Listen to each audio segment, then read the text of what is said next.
à toutes et à tous, on se retrouve aujourd'hui pour une nouvelle vidéo, c'est un update lecture où je vais vous parler de Behind the Bar de Brittany Setcheri, du tome 4 des McCoy de Alexiane Thiel et de Danse Rose de Julie Bradfer. On commence tout de suite. On commence par Behind the Bar de Brittany Setcheri que j'avais dans ma pile à lire depuis un petit moment. Et je ne sais pas pour quelle raison, je ne l'avais pas encore lu jusque-là et j'aurais mieux fait de le lire bien avant. Je crois que c'est mon préféré de l'autrice. Vraiment, je trouve que oui, c'est celui qui m'a le plus embarqué sans avoir aucun petit bémol. Vraiment. On retrouve ici Jasmine et Elliot, on fait leur connaissance alors qu'ils sont au lycée. Elliot est un petit peu le vilain petit canard dans le sens où on va toujours le faire chier hein, au lycée. C'est celui dont on vient toujours se moquer. Et Jasmine va un jour prendre un peu sa défense parce qu'elle en a marre de voir qu'on casse un peu du sucre sur Elliot. Va commencer une amitié entre eux qui va se transformer en de forts sentiments et on les retrouve 6 ans après. Je ne vous dirai pas pour quelles raisons ils sont séparés à un moment et pourquoi elle part, mais on les retrouve donc 6 ans après. On est donc dans un schéma de retrouvailles, dans un univers musical puisque Jasmine et Elliot sont fans de jazz. Ils aiment en jouer, ils aiment chanter, ils aiment être dans cette ambiance, dans cet univers.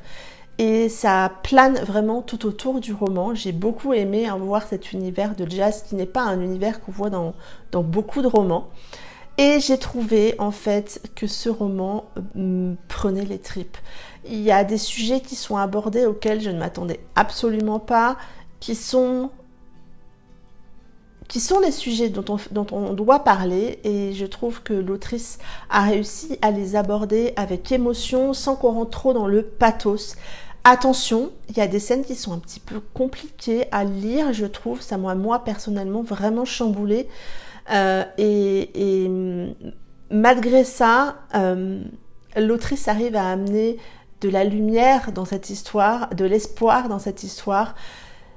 Les deux personnages sont très différents. On a Jasmine qui est une jeune fille au début et une jeune femme ensuite qui aime aider son prochain.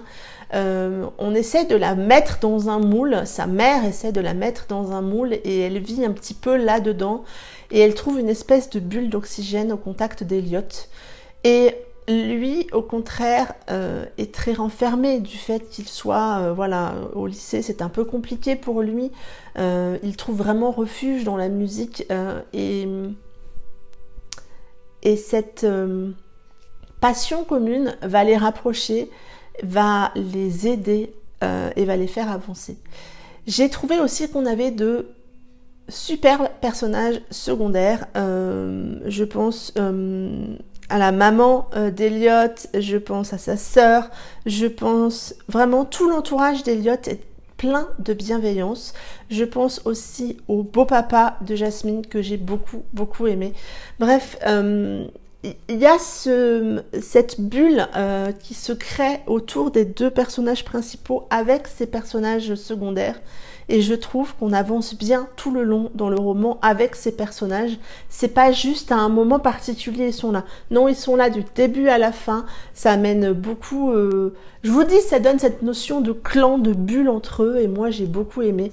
Comme d'habitude avec Brittany Setcheri, on a de l'émotion justement dosée et comme je vous le disais au début de la vidéo, je n'ai pas de bémol en fait particulier avec ce roman. Souvent, dans les derniers romans de Brittany Setcheri que j'ai lus, je les ai beaucoup aimés, attention, mais j'avais toujours une petite bricole. Là, absolument pas. C'est un vrai coup de cœur pour cette plume, pour cette autrice. Et je peux vous le dire, je crois qu'elle a réussi avec ce roman à surpasser Colleen Hoover dans mes auteurs préférés. Voilà, ça c'est fait et c'est dit. J'ai ensuite lu La Biche et le Limier, le tome 4 des McCoy de Alexiane Thiel chez Hugo Roman. Un roman que j'étais très contente de lire, qu'on a lu en lecture commune avec plein de copines sur Instagram. c'était un roman que j'attendais beaucoup, puisque Annabelle, le personnage féminin de ce tome 4, on la voyait un petit peu dans le tome 3 et je me demandais un petit peu ce que ça allait donner. Je vais pas vous dire trop le résumé parce que déjà je veux pas vous spoiler les tomes d'avant et que en plus je veux pas trop vous en dire vraiment pour vous plonger dedans, mais il va y avoir un événement qui fait que Declan va devoir enlever Annabelle Mackenzie qu'on voit donc justement dans le tome 3 et il va donc partir pour l'enlever et on va suivre un petit peu leur périple pour retourner à une quiche et puis voilà. En gros, je ne vais pas rentrer plus dans les détails. C'était un tome 4 que j'attendais vraiment beaucoup. Et je vous avoue que j'ai trouvé ce tome 4 un petit peu différent des 3 premiers, dans le sens où ici, on a une héroïne, Annabelle, beaucoup plus fade au départ que les héroïnes des tomes précédents. Attention, c'est pas péjoratif, ça colle absolument au roman et à l'éducation qu'a Annabelle. Annabelle, elle est fille de Laird, elle est dans un clan, elle a un schéma, un avenir assez prédestiné, elle est préparée à ça, avec une mère très autoritaire, une mère qui l'empêche d'avoir de réelles émotions, de les montrer, de devoir dire les choses, donc elle est très effacée. Donc c'est normal au départ qu'on ait ce genre de personnage. Moi, forcément, au début, elle m'a un petit peu moins plu, mais ça aurait été pas logique d'avoir un autre personnage au début. En face, on a Declan. Declan, depuis le début, on nous le présente un peu comme le queutard du clan. Et je trouve que c'est absolument pas ce qui se dégage de lui dans ce tome 4. Et ça m'a plu, du coup, d'avoir un personnage un peu plus profond. On comprend ses blessures, on comprend un peu ce qui se passe dans sa tête, on comprend un peu ses réactions par rapport à la gente féminine. Et j'ai trouvé que vis-à-vis d'Annabelle, il était très entier, honnête,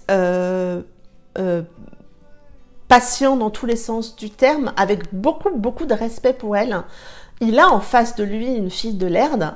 Declan a des valeurs très profondes ancrées en lui par rapport à tout ce système de clan et du coup il la respecte à la place qu'elle a dans son clan, même si c'est un clan adverse, il la respecte beaucoup. Et ça, moi, j'ai beaucoup aimé parce que j'ai trouvé qu'il n'y avait pas le ressentiment qu'il aurait pu avoir il y a de la haine pour elle par rapport à ce qu'elle a fait, par rapport à ce qui se passe, par rapport à sa famille, mais je trouve qu'il arrive malgré tout à ne pas trop lui montrer et surtout à faire une différence entre elle et sa famille. Et ça, moi, j'ai beaucoup aimé. Ce que j'ai aussi beaucoup aimé dans ce tome 4, c'est l'évolution des personnages, en particulier d'Annabelle. C'est la place de la femme dans ses clans, l'évolution de la place de la femme dans ses clans. Je vous le rappelle, on est dans un univers clanique transposé de nos jours, mais les choses doivent changer, les choses changent doucement mais sûrement. Et j'ai trouvé que dans ce tome 4, justement, ça prenait un petit peu plus de place. Et moi, ça m'a convaincue. C'est un tome 4 que j'ai vraiment beaucoup aimé. Comme je vous le dis, moi, le bémol, c'est un petit peu la personnalité d'Annabelle, mais c'est une personnalité logique au niveau de l'histoire, donc c'est pas pour moi un frein, mais ça a été un petit peu un bémol. Mais j'ai vraiment passé un très bon moment. Autant vous dire que vu la fin de ce tome 4, je suis absolument pressée d'avoir ce tome 5. Comme à chaque fois, Alexian Thiel arrive à nous faire une fin de tome qui donne trop envie pour la suite. C'est une saga particulière, je sais que ça ne plaira pas à tout le monde d'avoir transposé cet univers clanique de nos jours, justement par rapport à la place de la femme, mais comme je vous le dis, c'est une saga et il y a une évolution par rapport à ça au cours de la saga. Moi, c'est une saga que j'aime beaucoup, que je vous encourage à découvrir, mais il faut savoir dans quoi vous partez.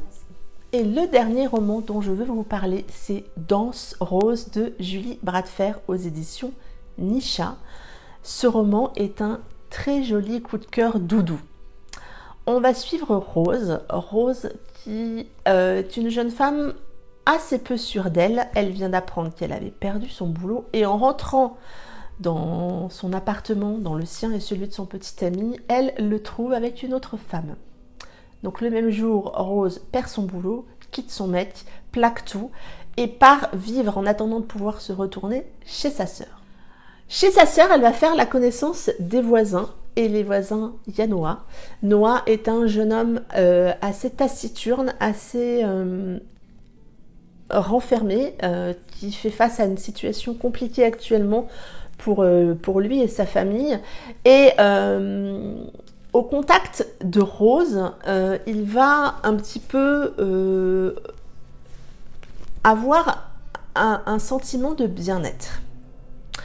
Rose va être amenée à un moment à se retrouver avec le père de Noah. Je ne vous dirai pas dans quelles circonstances. Elle est en train de danser pour lui. Noah la découvre là, à ce moment-là, avec colère parce qu'il ne souhaite pas que Rose rentre un peu dans sa vie perso. Et en même temps, il a vu une jeune femme accomplie au moment où elle danse. Et je vais m'arrêter là pour le résumer. Je trouve que cette histoire est sublime.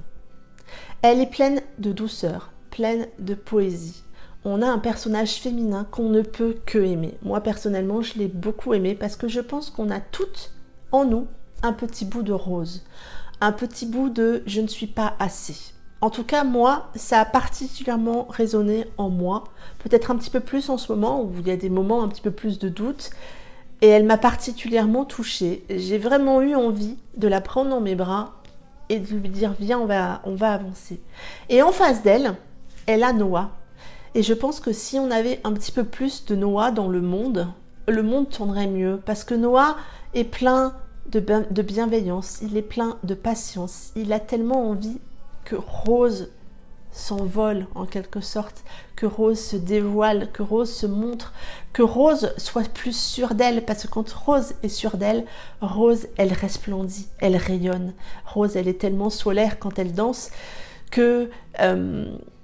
ouais, c'est vraiment deux personnages très attachants. Noah est d'une patience infinie avec elle et il va s'ouvrir vis-à-vis d'elle, vis-à-vis des problèmes qu'il rencontre. Il va se rendre compte qu'il peut aussi, lui, compter sur quelqu'un d'autre, et en particulier sur Rose.